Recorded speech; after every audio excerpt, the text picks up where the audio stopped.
Les matins de France Culture, Jean Lémarie. Quand va-t-il pleuvoir et surtout pendant combien de temps? Nous sommes le 27 février et la France manque d'eau. Tout à l'heure, le ministre de la Transition écologique, Christophe Béchu, réunira les préfets.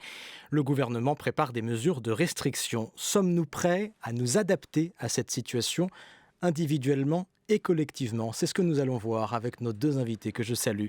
Bonjour Lola Valéjo. Bonjour. Directrice du programme Climat à l'IDRI, l'Institut de développement durable et des relations internationales. Je salue également Éric Sauquet. Bonjour. Bonjour. Vous êtes à distance ce matin, directeur de recherche en hydrologie à l'INRAE, l'Institut national de la recherche agronomique.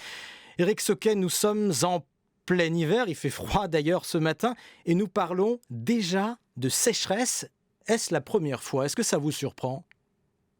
Alors, les sécheresses, effectivement, on a plus l'habitude d'entendre ce terme-là pendant la période estivale.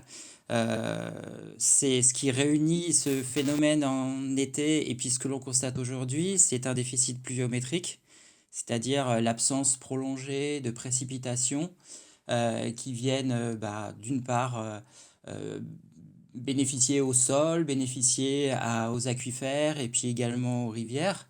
Alors, dans le passé, on a pu connaître des séquences de sécheresse pendant les périodes hivernales, mais cette année, nous vivons quelque chose d'assez exceptionnel puisque on a eu une trentaine de jours en absence totale de précipitations, ce qui fait que nous avons des aquifères qui sont un peu mis à mal et puis nous avons également des rivières qui sont dans des niveaux excessivement bas.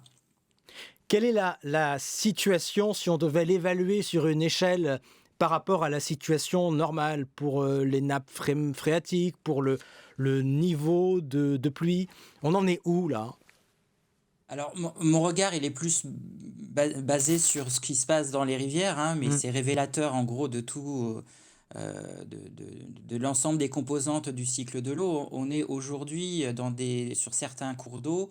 Fin février, on observait 20% de ce qui habituellement coule. Donc, quand on regarde l'historique, qu'on fait des moyennes de débit écoulé sur le mois de février, eh bien, par exemple, ces derniers jours, la Saône, on avait 20% de la moyenne historique des débits des mois de février.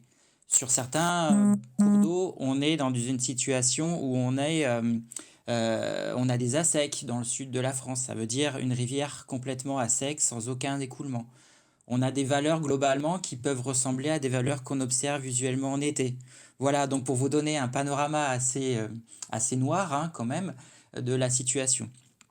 Lola Valéjo en studio avec nous, vous entendez le point de vue de l'hydrologue, puisque Éric Sauquet parle de vision noire tout de même pour une fin février.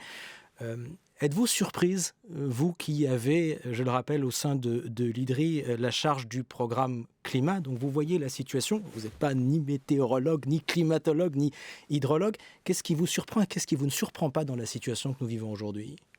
Il faut avoir en tête que ce type d'épisode, sécheresse ou forte chaleur, comme on l'a vu l'été dernier, c'est des moments qui nous rappellent qu'on vit déjà le changement climatique, il est déjà là. À l'échelle métropolitaine, on a déjà gagné 1,5 degré en moyenne par rapport à l'ère pré-industrielle. Donc le changement climatique, il faut en parler au présent.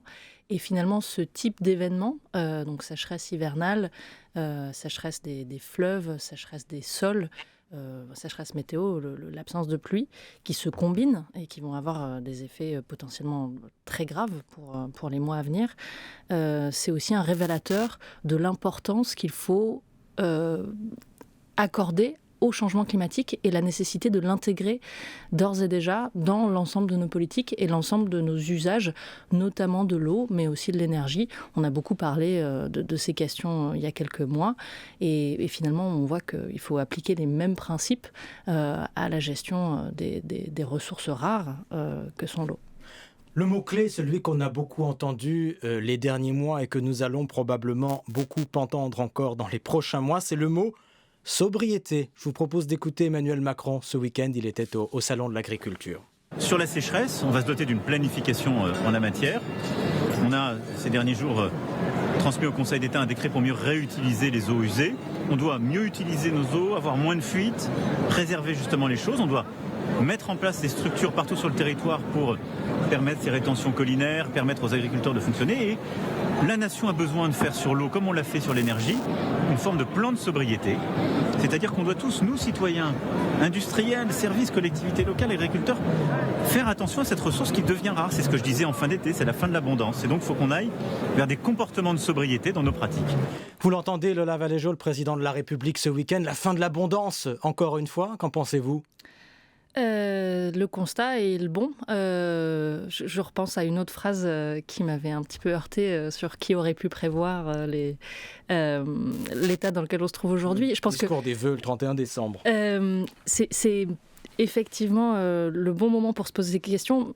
Le meilleur moment, ça aurait été effectivement il y a des décennies. En fait, on n'est pas à notre coup d'essai. La France a déjà eu un premier plan d'adaptation en 2011. On en a eu un deuxième en 2017.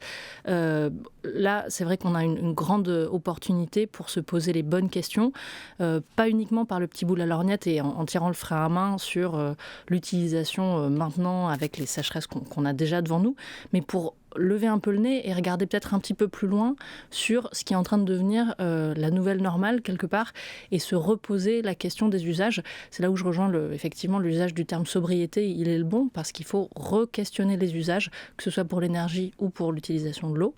Mais il faut peut-être le faire aussi de façon un peu systémique, c'est-à-dire en regardant l'ensemble des secteurs de production, par exemple l'agriculture où évidemment la question de l'eau va être un enjeu majeur et peut-être penser pas juste on va réparer les fuites, on va colmater les trous dans les tuyaux, mais aussi se demander est-ce qu'on organise des nouvelles formes de production pour des cultures moins gourmandes en eau, par exemple. Comment est-ce qu'on accompagne les agriculteurs ? Il faut vraiment se poser des questions d'ampleur parce qu'on a l'opportunité de le faire en ce moment, parce qu'on prépare justement cette 3e stratégie nationale d'adaptation.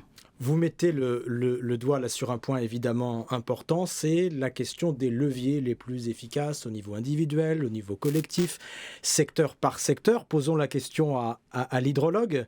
Éric Sauquet, nous sommes dans l'urgence. Vous nous l'avez bien présenté il y a quelques minutes. Quelle est la réponse aujourd'hui la plus urgente et la plus efficace ? Alors c'est assez compliqué de répondre à cette question. Alors effectivement, hein, comme nous a invité le président Macron à être sobre, hein, c'est la première des choses, d'essayer de réduire notre demande en eau dans cette situation-là.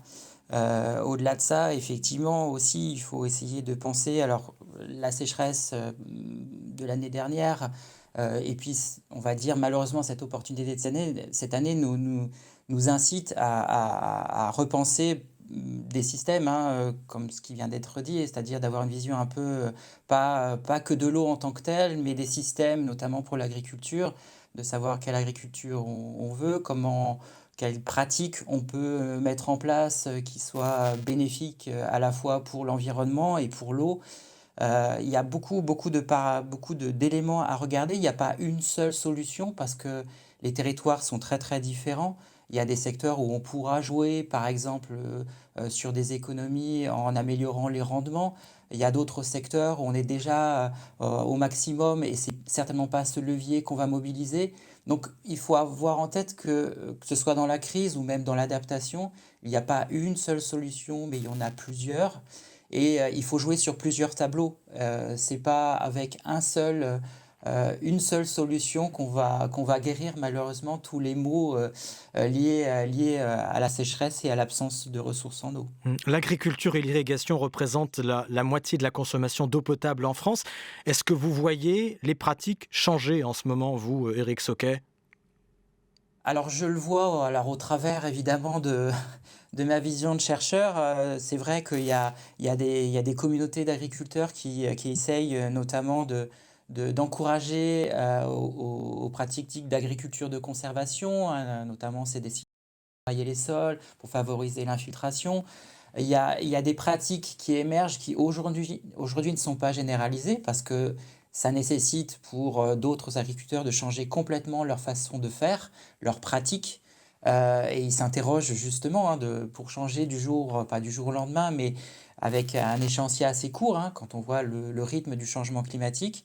c'est assez complexe. Donc, il y en a. Nous aussi, en tant qu'institut de recherche, on étudie les solutions, parfois des solutions qu'on n'imaginerait peut-être pas parce qu'on les voit un peu antagonistes. Typiquement, des projets où on mêle irrigation et agriculture de conservation, où on essaye de regarder la sélection variétale, comment elle peut jouer sur la demande en eau. Donc il y a beaucoup d'éléments, comme je vous disais, beaucoup de leviers possibles.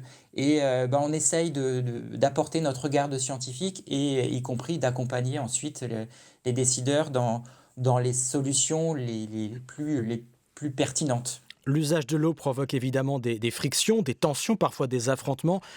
Je pense évidemment à la question des retenues d'eau, des bassines toujours très contestées, que le gouvernement continue à défendre dans certains cas. Lola Valéjo, est-ce que ces retenues restent tout de même une solution, encore une fois, face à l'urgence, quelquefois ? Je ne suis pas une experte particulièrement sur ce thème-là, mais c'est sûr que dans certains cas, ces retenues ne sont pas adaptées. Et je pense que les tensions que montrent les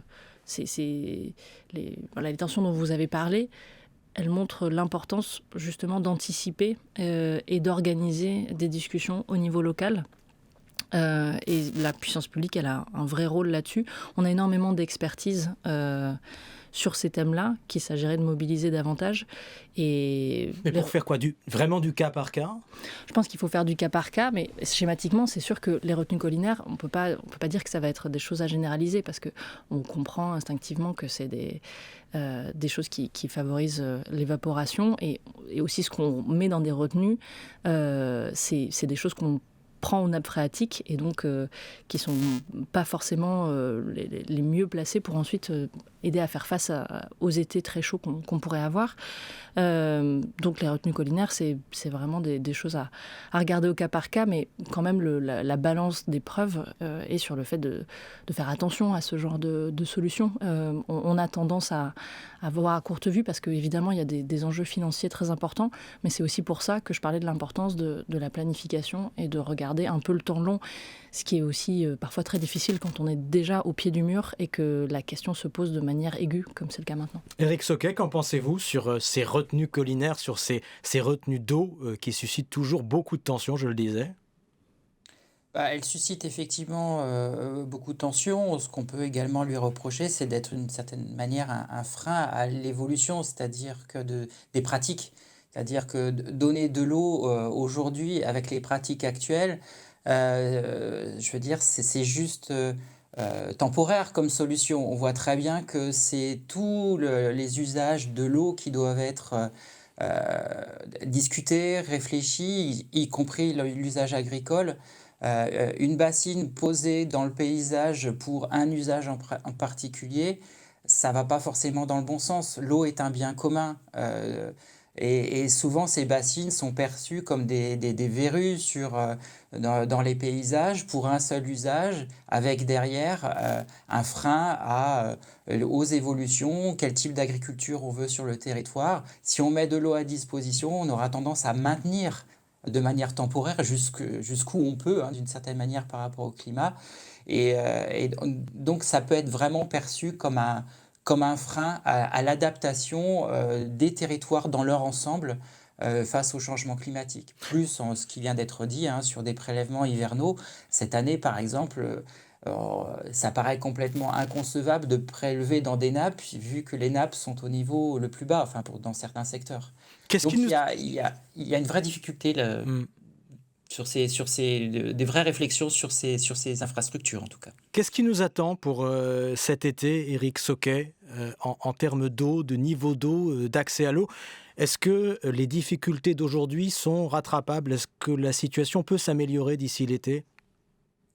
Alors on peut espérer de l'eau, c'est-à-dire les systèmes précipitants, on va espérer qu'ils arrivent. C'est vrai qu'aujourd'hui, on a des voyants qui sont orange ou rouge en termes de recharge de nappe. Il n'y a pas eu suffisamment de précipitations. On a perdu un mois de février, d'une certaine manière, avec l'absence totale de précipitations. Donc on voit qu'on a un déficit, on part avec un déficit notable qui n'a pas pu bénéficier à la recharge des nappes, des sols hyper secs. Donc voilà, on a un état aujourd'hui qui est assez défavorable pour passer un été serein. Et d'ailleurs, pour rebondir dessus, aujourd'hui, on manque encore cruellement de prévisions hydrologiques, hein, c'est-à-dire qu'on n'a pas d'outils opérationnels qui nous permettent d'anticiper exactement ce qui va se passer pendant la période estivale. On y travaille aussi au sein de l'Institut, mais on sait qu'on part dans une situation aujourd'hui qui est assez négative, enfin assez... on est dans le rouge, quoi. On est bien dans le rouge, en tout cas. Lola Valéjo, je vous voyais réagir. Peut-être juste pour rappeler que, alors outre la sécheresse météo et hydro, si on a une sécheresse des sols et des sols qui sont très secs, quelque part qui sont très tassés, des fortes pluies très intenses pourraient aussi conduire à des inondations. Ça, c'est aussi quelque chose qu'on a vu par le passé. Et donc, c'est aussi à porter au nombre des raisons d'être préoccupés pour les mois à venir. C'est que si on a d'énormes pluies, on pourrait aussi ensuite avoir des inondations localisées à cause de cette sécheresse hivernale. La question du développement durable est au cœur de votre travail, évidemment, à l'IDRI. Quel est le rôle aujourd'hui du politique et de politique ? Fin du mois de février, en plein hiver, perspective peu réjouissante, on l'a entendu, pour l'été prochain. À quel niveau faut-il agir d'abord ? Court terme et long terme. Oui, alors à court terme, on entend les mesures qui sont en train d'être mises en œuvre. Mais au-delà de l'interdiction de laver les voitures, c'est déjà le cas dans certains départements, de ne pas remplir les piscines privées, ce genre de choses. Voilà, il y a des rationnements qui peuvent être imposés par la puissance publique quand on est en situation d'urgence. Après, ce qui est aussi important, c'est encore une fois de réfléchir à ce que les réglementations dans de nombreux secteurs, que ce soit dans la façon dont on opère les infrastructures, dont on construit des bâtiments, dont on dépense l'argent public, toutes ces réglementations devraient prendre en compte le réchauffement qui est déjà là, mais encore une fois, le réchauffement auquel qu'on n'évitera pas. Et c'est très important de finalement prendre en compte ces nouvelles règles du jeu. C'est pas le cas aujourd'hui ? Pour l'instant, c'est ça qui est un peu difficile, c'est qu'on ne sait pas. Il y a une étude de nos collègues d'I4C qui montrait que une des grandes difficultés, c'est qu'on ne sait pas dire si les fonds publics sont utilisés en tenant compte des changements climatiques. On sait que l'Agence nationale de rénovation urbaine, par exemple, a un nouveau fonds qui tient compte des nouvelles conditions climatiques, mais dans beaucoup de cas, on ne sait pas. Et notamment dans tout ce qui est fait pour mettre à jour les infrastructures qui vont durer 50, 60 ans, on ne sait pas si on prend en compte un 2 degrés minimum, ce qui devrait être évidemment... on devrait le faire sans y réfléchir. Comment agir ? Quelle est la place politique, évidemment, dans cette action face à l'adaptation, face à la crise climatique? Vous restez avec nous tous les deux. Éric Soquet, directeur de recherche en hydrologie à l'INRAE. Lola Valéjo, directrice du programme Climat à l'IDRI. 7h-9h,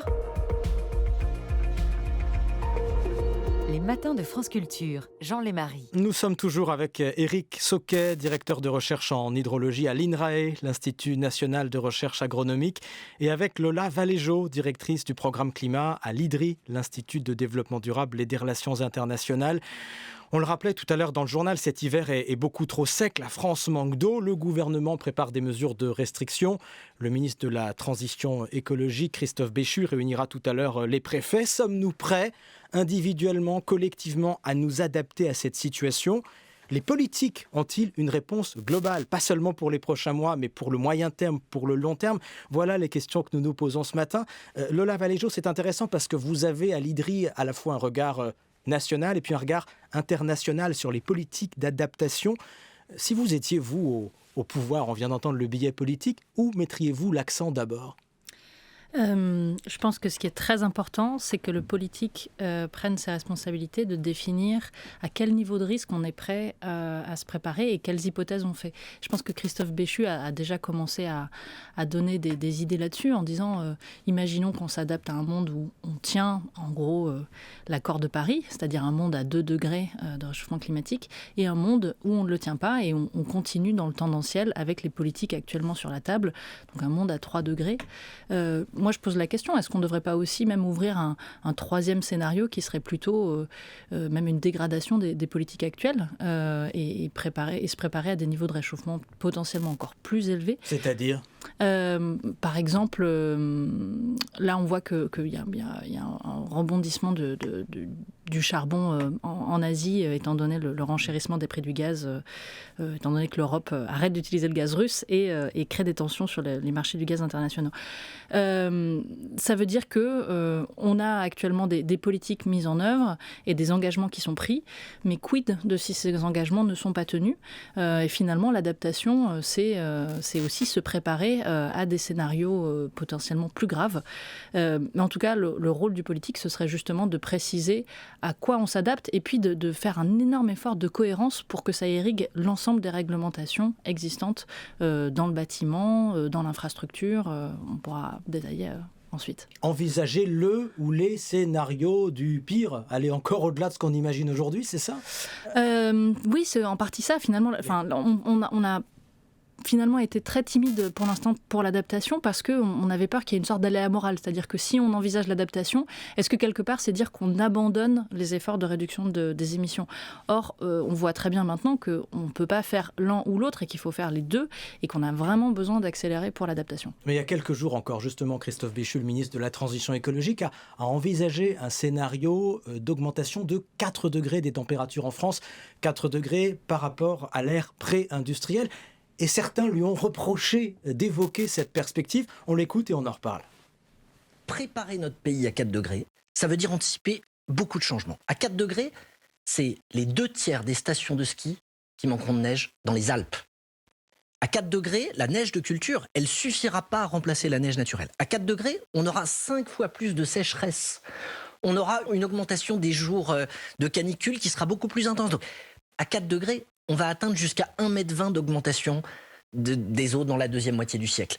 Se préparer à ça, c'est pas le souhaiter, c'est au contraire sortir du déni et se dire on fait tout pour tenir les objectifs, mais comme il y a une part qui ne dépend pas de nous, parce que le réchauffement, c'est aussi ce qui se passe à l'échelle mondiale, dans d'autres pays qui continuent, à la minute où on se parle, à ouvrir des mines de charbon, à faire en sorte de continuer à investir dans le fossile, et on a donc à la fois à se battre pour tenir ces accords de Paris et la baisse des émissions en France et en Europe, et dans le même temps à se préparer au pire, à regarder les conséquences que ça a sur les investissements, sur les normes, sur les sols, sur l'eau. Christophe Béchu, il y a quelques jours sur France Info, Lola Valéjo, tout de même, est-ce que se préparer au pire, ce n'est pas se résigner au pire ?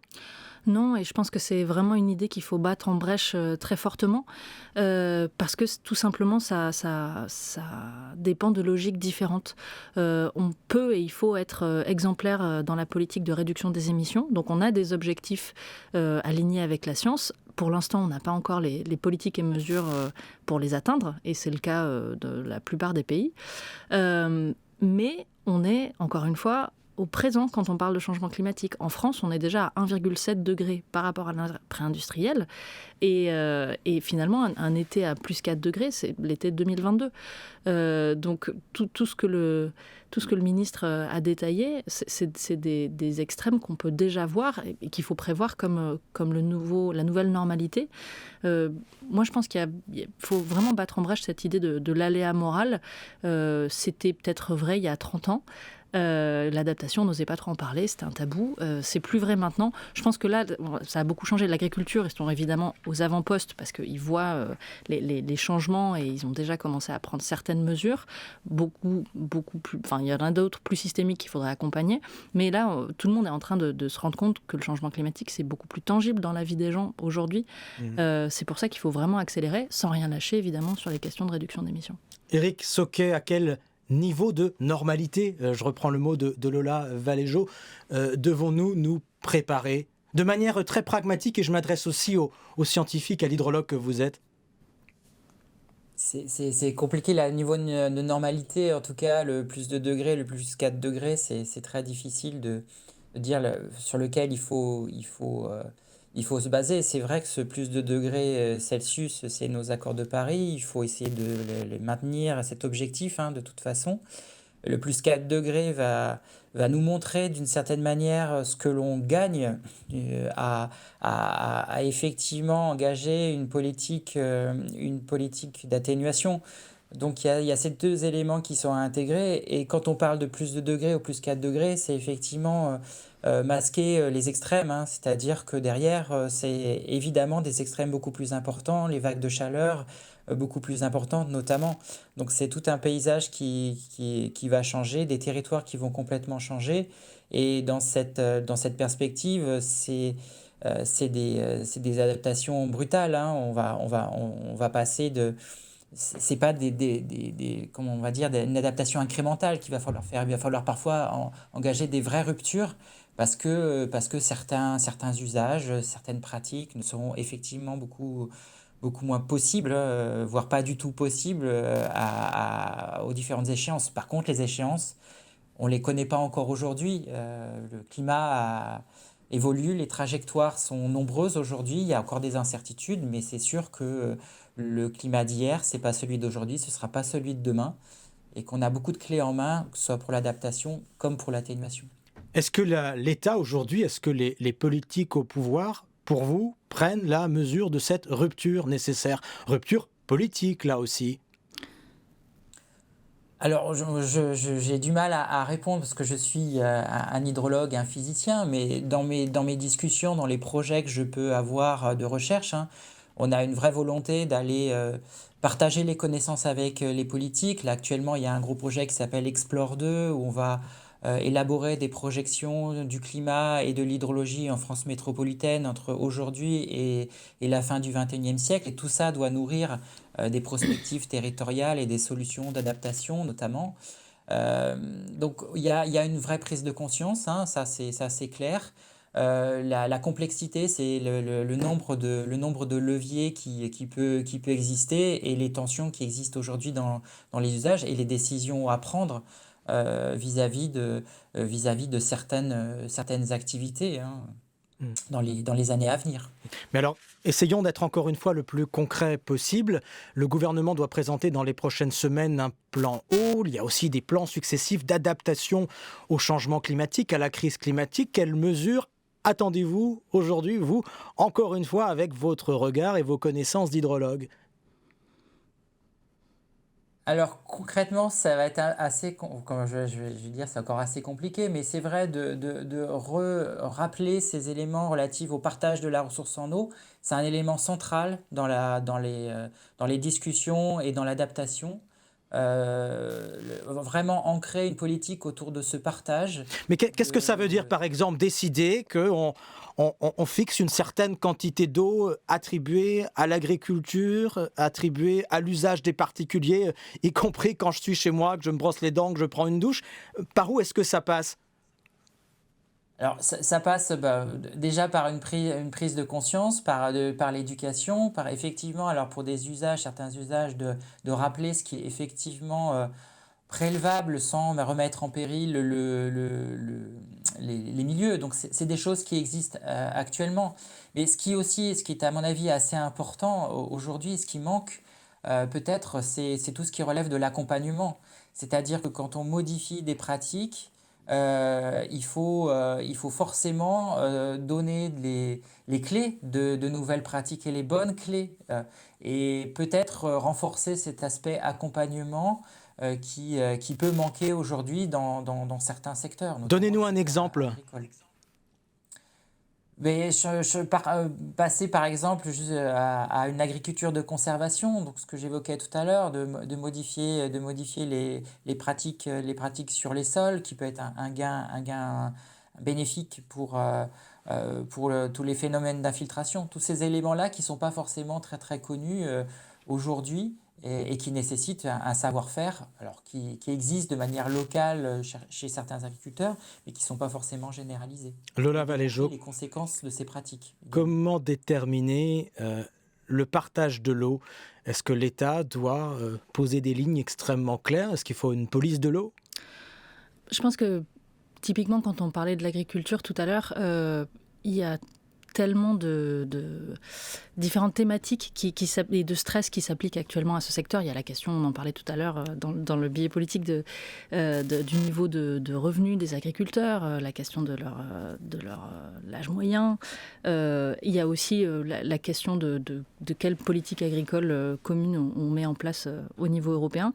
Et finalement, c'est peut-être dans l'insertion dans ces dispositifs-là, on est en train de réfléchir à comment est-ce qu'on va, par exemple, accélérer l'agroécologie et comment est-ce qu'on va aider l'agriculture à passer d'une recherche de rendement toujours en accélération vers des pratiques qui soient plus alignées avec la préservation de l'environnement et aussi qui soient adaptées à de nouveaux besoins alimentaires, par exemple des changements de diète. Et en fait, au sein de ces processus-là, on pourrait aussi mettre sur la table la question de la ressource en eau. Je suis plus concrète, par exemple, on sait qu'on doit énormément développer les légumineuses, qui sont à la fois une façon de stocker de l'azote dans les sols et avoir des rotations entre les cultures qui soient plus courtes. On sait que c'est aussi une façon de faire du bien au sol, de préserver les sols. Et finalement, c'est aussi des cultures qui sont relativement peu gourmandes en eau. Et donc, quand on va remettre sur la table la question de changer les rotations des cultures, on peut, par exemple, insister sur le fait que l'orge est moins gourmand en eau que le blé, que le sorgho est moins gourmand en eau que le maïs, et finalement remettre ces questions d'adaptation dans le contexte des politiques sectorielles, parce que c'est vraiment là que se jouent les arbitrages entre, pas juste la question de la ressource en eau, mais toutes les autres questions sociales et économiques que se pose un secteur. Vous insistez tous les deux beaucoup sur la question agricole, évidemment, elle est majeure. Pour ce qui relève, encore une fois, Lola Valéjaux, de tout un chacun, que faut-il faire ? Il y a énormément de choses à faire pour s'adapter en général. Sans être dans l'anecdote, encore une fois, sur l'eau précisément. Sur l'eau précisément. Parce que je pense que c'est une question que nous sommes nombreux à nous poser, même si nous voyons bien, et encore une fois, les points de fixation, la question des bassines pour l'agriculture en est un. Je pense que c'est une bonne question parce que en fait, sur la gestion de l'eau, oui, on peut fermer le robinet quand on se brosse les dents, on peut mettre des mitigeurs qui utilisent moins d'eau parce que voilà, il y a de l'air pulsé. Mais ça, c'est des choses, quelque part, on est souvent preneur de choses qui sont décidées au-dessus. Les directives éco-conception, que ce soit pour économiser l'eau, économiser l'énergie, en fait, c'est des directives qu'on ne voit pas, qui sont décidées au niveau européen, qui sont ensuite appliquées par les manufactureurs. Et ensuite, nous, on achète dans notre supermarché ce qu'on trouve. Donc finalement, oui, il y a les questions de... on peut arrêter de nettoyer sa voiture régulièrement, on peut prendre des douches plutôt que des bains, mais c'est pour ça que c'est important de rappeler que les enjeux, ils sont quand même beaucoup au niveau de l'organisation par le secteur privé et par la puissance publique. Qui définit aussi les règles, le cadre. Exactement. Et je pense que sur l'eau, c'est vrai. Après, quand on parle de l'adaptation en général, il y a plein de choses qu'on peut faire chez soi. Je pense que l'été 2022, encore une fois, ça a été une sorte de réveil pour beaucoup de gens. Et il y a beaucoup de choses qu'on pourrait faire pour être sûr d'avoir de l'ombre chez soi, de végétaliser autant qu'on peut, de s'impliquer pour végétaliser les villes. Il y a plein de choses qu'on peut faire, mais finalement, c'est presque autant en tant que citoyen, en s'impliquant au niveau local et en votant au niveau national, qu'on peut avoir une action d'envergure. Il faut faire l'un et l'autre simultanément, si je vous suis bien. Évidemment, à l'IDRI, vous regardez la manière dont les choses se passent dans d'autres pays. Est-ce que d'autres pays sont plus avancés que nous ne le sommes sur cette question de l'adaptation, et notamment pour ce qui est de l'eau et pour ce qui est de la sécheresse, Lola Valéjaux ?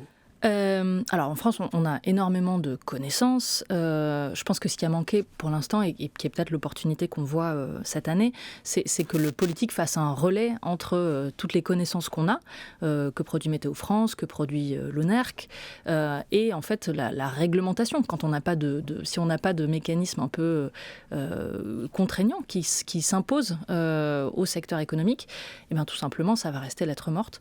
Dans beaucoup d'autres pays, on a des plans d'adaptation. Donc la France, elle s'y est mise en 2011. C'est pas si en retard que ça. Par contre, on a des pays qui ont plus de mécanismes, encore une fois, pour que ce soit véritablement pris en compte et pour alerter les opérateurs les plus importants. Je prends un exemple. Au Royaume-Uni, il y a un mécanisme par lequel les opérateurs d'infrastructures qu'on considère de nature à impacter l'ordre public sont obligés de rendre des comptes sur leur risque au changement climatique et les mesures qu'ils prennent pour y faire face. Par exemple, l'opérateur de transport ferroviaire, qui en plus, en Royaume-Uni, c'est très décentralisé, il y a beaucoup de compagnies. Donc, les différents opérateurs ferroviaires, les différents opérateurs d'eau, les différents opérateurs de tout ce qui est télécommunications, ils ont cette obligation de rendre des comptes. Alors, c'est uniquement informatif et volontaire, mais néanmoins, ça a aussi suscité des conversations, parce qu'on s'est rendu compte que les risques, ils sont aussi en cascade. C'est-à-dire que si un opérateur de la chaîne a un défaut, eh ben, ça va impacter beaucoup d'autres secteurs économiques, et finalement, ça a permis de renforcer la résilience et de poser la question de qu'est-ce que les régulateurs devraient avoir comme cadre commun pour que le pays, en tant que tel, soit plus résilient à la myriade d'impacts du changement climatique, que ce soit les sécheresses, les sécheresses, les fortes chaleurs, etc. On pourrait faire ça en France aussi ? Bien sûr, on a les moyens de faire ce genre de choses en France. On a absolument les moyens de faire ce genre de choses, oui. Ce que j'entends aussi beaucoup chez vous, Lola Valéjo, mais aussi également chez vous, Éric Soquet, c'est l'importance de l'aller-retour entre les connaissances scientifiques, celles notamment que vous développez, par exemple à l'INRAE, Éric Soquet, la décision politique, et ensuite la manière dont, sur le terrain, des acteurs, notamment économiques, s'en emparent. C'est ça, vraiment, le levier? C'est ça qui est important, Éric Soquet? Ça en fait partie, hein. Donc pour toucher, notamment, quand on évoquait tout à l'heure ce que peut faire chacun des citoyens, il faut que l'information aille aussi aux citoyens sans qu'elle soit filtrée par le politique. Mais au niveau de la décision, effectivement, il faut que nos messages soient clairs, le plus... Qu'est-ce que ça veut dire filtré par le politique? Disons que quand on a des actions qui sont bonnes, quelle que soit pas la situation. Quand on parlait de sobriété, c'est quelque chose qui est relativement positif. On n'a pas ce qui a été rappelé sur les actions de chacun du quotidien, d'éviter de gaspiller de l'eau, par exemple. C'est vraiment des choses qu'il faut rappeler. C'est bon à la fois pour l'environnement, c'est bon pour le porte-monnaie. Il y a beaucoup d'éléments comme ça qui doivent être d'exercices de sensibilisation à tous les niveaux pour que le citoyen se sente engagé, concerné par ces éléments-là, au-delà. Et donc le politique, d'une certaine manière, n'apporte pas, je ne dis pas qu'il n'apporte pas grand-chose, il apporte un cadre dans le collectif, mais pour l'individuel, il y a beaucoup de choses que l'on peut faire en sollicitant, en informant le citoyen. Lola Valéjo parlait comme toujours de l'eau, parlait de la sécheresse, parlait de la crise climatique, parlait du climat, c'est parler évidemment des inégalités entre pays riches et pays pauvres. Qui aujourd'hui doit être réellement en pointe sur ces sujets-là et sur la question de l'adaptation? Ce matin on parle beaucoup d'eau, mais on pourrait parler de l'adaptation dans d'autres domaines qui touchent au climat. Qui doit agir d'abord aujourd'hui? Alors, sur la question de l'adaptation, tout le monde doit agir. Et je pense que c'est ça qui est intéressant, c'est que historiquement, la question de l'adaptation au changement climatique, elle a été d'abord portée par les pays en développement, et c'est encore, malheureusement, vu comme un sujet des pays en développement. Par nécessité. Par nécessité, parce qu'eux ont beaucoup moins de ressources pour s'adapter au changement climatique. Et il y a aussi, évidemment, un enjeu d'équité, parce que le continent africain a très peu contribué à créer le problème actuel, et pourtant il est aux premières loges des effets. Donc c'est aussi une façon... Il ne faut pas être naïf de poser la question de la responsabilité des pays développés. Néanmoins, je pense que c'est en train de changer et l'adaptation, et on est en train de se rendre compte que c'est quelque chose qui touche absolument tout le monde. Quand on voit des feux de forêt qu'il y a eu au-delà du cercle arctique en Suède, en Russie, on sait que c'est une question extrêmement importante. Des pays comme le Canada, par exemple, font face à le risque de fonte du permafrost et sont en train d'adapter des pans entiers de leur territoire qui ne pensaient pas forcément à avoir ce niveau de réchauffement un jour. Donc heureusement, c'est en train de changer. Mais c'est vrai que quand on pense à ce qu'il faudrait faire en France, il faut aussi garder en tête que les scénarios qu'on prend, par exemple de plus 4 degrés en France, quelles questions ça pose par rapport aux moyens que des pays moins riches que nous ont pour faire face aux mêmes risques. Merci à tous les deux. Éric Sauquet, directeur de recherche en hydrologie à l'INRAE, l'Institut national de recherche agronomique. Et vous, Lola Valéjot, directrice du programme climat à l'IDRI, l'Institut de développement durable et des relations internationales. Je rappelle qu'on peut retrouver votre échange, vos analyses, les informations aussi que vous nous avez données sur le site de France Culture et sur l'appli Radio France. Merci à tous les deux.